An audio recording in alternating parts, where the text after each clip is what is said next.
बिहार में महागठबंधन की नई सरकार तो बन चुकी है, लेकिन सरकार बनने के बाद से नीतीश कुमार की मुश्किलें कम नहीं हो रही। महागठबंधन सरकार के सामने एक के बाद एक चुनौती आ रही है।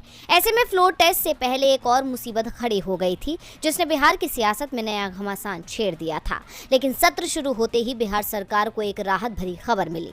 दरअसल सत्र शुरू होने के कुछ देर बाद ही विधानसभा अध्यक्ष विजय सिन्हा ने अपने पद से इस्तीफा दे दिया है, जबकि बीते दिन उन्होंने ऐसा करने से साफ इनकार कर दिया था। इस्तीफा देते हुए उन्होंने कहा कि मेरे खिलाफ कुछ विधायकों ने अविश्वास प्रस्ताव पेश किया, इसलिए बहुमत के आधार पर मेरा पद पर बने रहना उचित नहीं होगा।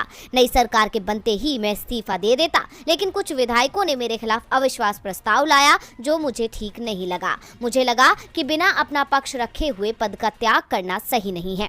मेरे खिलाफ मनमानी और तानाशाही का जो आरोप लगाया गया वो बिल्कुल निराधार है। बता दें कि सरकार के बनने के बाद 24 अगस्त यानी आज से 2 दिवसीय विधानमंडल का सत्र शुरू हुआ है, लेकिन इससे पहले विधानसभा अध्यक्ष को लेकर असमंजस की स्थिति बनी हुई थी। ऐसा इसलिए क्योंकि राजद और जदयू चाहते थे कि फ्लोर टेस्ट से पहले बीजेपी विधायक और स्पीकर विजय कुमार सिन्हा को उनके पद से हटाया जाए। इसके लिए राजद विधायकों ने उनके खिलाफ अविश्वास प्रस्ताव का नोटिस भी दिया था, जिसे उन्होंने खारिज कर दिया था, जिसके बाद माना जा रहा था कि सत्र काफी हंगामेदार हो सकता है।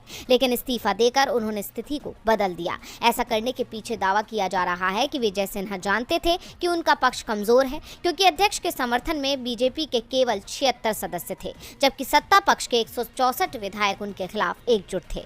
ऐसे में अब माना जा रहा है कि बीजेपी का बिहार सरकार के लिए मुश्किल खड़ा करने का ये दाव फेल हो गया। बीजेपी संसदीय बोर्ड से नितिन गडकरी को हटाए जाने के बाद से अटकलों का बाजार गर्म है।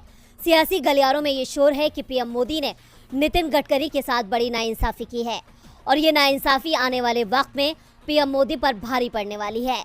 वैसे नितिन गडकरी भी पीएम मोदी पर वार करने का कोई मौका हाथ से नहीं जाने दे रहे हैं और उनके इन इरादों से साफ है कि 2024 में नितिन पीएम मोदी के लिए मुश्किलें पैदा कर सकते हैं। नितिन गडकरी को लेकर कई तरह के कयास लगाए जा रहे हैं। अब केंद्रीय मंत्री नितिन गडकरी ने एक कार्यक्रम के दौरान साफ कह दिया कि आज बीजेपी जो सत्ता सुख भोग रही है वो अटल बिहारी वाजपेयी और लाल कृष्ण आडवाणी के कामों का नतीजा है। गडकरी ने 1980 में वाजपेयी जी के एक बयान का हवाला दिया। उन्होंने कहा, उस वक्त पार्टी की हालत ठीक नहीं थी। बात 1980 की है। मैं पहली बार पार्टी के कार्यक्रम के लिए बांद्रा गया था। शाम को कार्यक्रम के दौरान अटल जी खड़े हुए और भाषण देने लगे। उन्होंने कहा कि मैं देख रहा हूं सूरज डूब रहा है समुद्र का।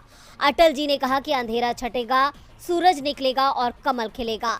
जब वो कह रहे थे सबको विश्वास हो गया कि आज ऐसी स्थिति ना हो, लेकिन एक दिन ऐसा आएगा और अटल बिहारी वाजपेयी, लाल कृष्ण आडवाणी और दीनदयाल उपाध्याय के कामों का परिणाम है कि आज नरेंद्र मोदी के नेतृत्व में भाजपा सत्ता में है। नितिन गडकरी को बीजेपी के संसदीय बोर्ड से हटा दिया गया है। बोर्ड में गडकरी की जगह पर देवेंद्र फडणवीस को जगह दी गई है। इसको लेकर बीजेपी के अंदर ही पीएम मोदी के खिलाफ आवाजें उठने लगी हैं। यही नहीं, नितिन गडकरी ने नाइटकॉन 2022 के कार्यक्रम को संबोधित करते हुए केंद्र की मोदी सरकार पर सवाल उठाए थे। नितिन गडकरी ने कहा था कि निर्माण के काम में टाइम बहुत अहम होता है। ये सबसे बड़ी पूंजी है। सबसे बड़ी समस्या ये है कि सरकारें समय पर फैसले नहीं लेती। पैगंबर मोहम्मद पर विवादित टिप्पणी के मामले में टी राजा सिंह को अदालत से जमानत मिल गई और वो पुलिस की हिरासत से छूट गए। जैसे ही ये खबर लोगों को पता चली, उसके बाद हैदराबाद में बवाल मच गया। मुस्लिम समुदाय का एक वर्ग और टी राजा के समर्थक आपस में भिड़ते नजर आए। देर रात से ही हैदराबाद के अलग अलग इलाकों में प्रदर्शन हो रहे हैं और हजारों की भीड़ रात को सड़कों पर डटी रही। बड़ी संख्या में पुलिस बल को तैनात किया गया, लेकिन लोगों का प्रदर्शन जारी रहा। इन लोगों का कहना है कि टी राजा सिंह को पुलिस की हिरासत से रिहा किया जाना गलत है। आपको बता दें कि पैगंबर मोहम्मद पर विवादित बयान देने वाले तेलंगाना के बीजेपी विधायक टी राजा सिंह की गिरफ्तारी के कुछ घंटों के भीतर रिमांड वापस करने के बाद जमानत दे दी। गिरफ्तारी के दौरान सीआरपीसी की धारा 41 का पालन नहीं किए जाने के बाद अदालत ने राजा की रिहाई का आदेश दिया। पैगंबर मोहम्मद पर कथित अपमानजनक टिप्पणी को लेकर उनके खिलाफ मामला दर्ज होने के बाद गिरफ्तार किए गए टी राजा सिंह को चेतावनी के साथ रिहा कर दिया गया। विपक्षी पार्टी इसे बीजेपी की साजिश बता रही है। विपक्षी नेताओं का साफ कहना है कि टी राजा पर बीजेपी की कार्रवाई सिर्फ एक ढोंग है, इससे ज्यादा कुछ नहीं है। टी राजा सिंह के विवादित बयान पर AIMIM प्रमुख असदुद्दीन ओवैसी ने बीजेपी पर निशाना साधा है। उन्होंने कहा, कि बीजेपी ने नुपुर शर्मा से कोई सबक नहीं लिया। पीएम मोदी तेलंगाना को खत्म करना चाहते हैं, एक उपचुनाव के लिए आग लगाना चाहते हैं। बीजेपी मुसलमानों और पैगंबर मोहम्मद से नफरत करती है। बीजेपी के बड़े नेताओं की इजाजत के बिना इस तरह की गंदगी और बकवास बात नहीं की जा सकती।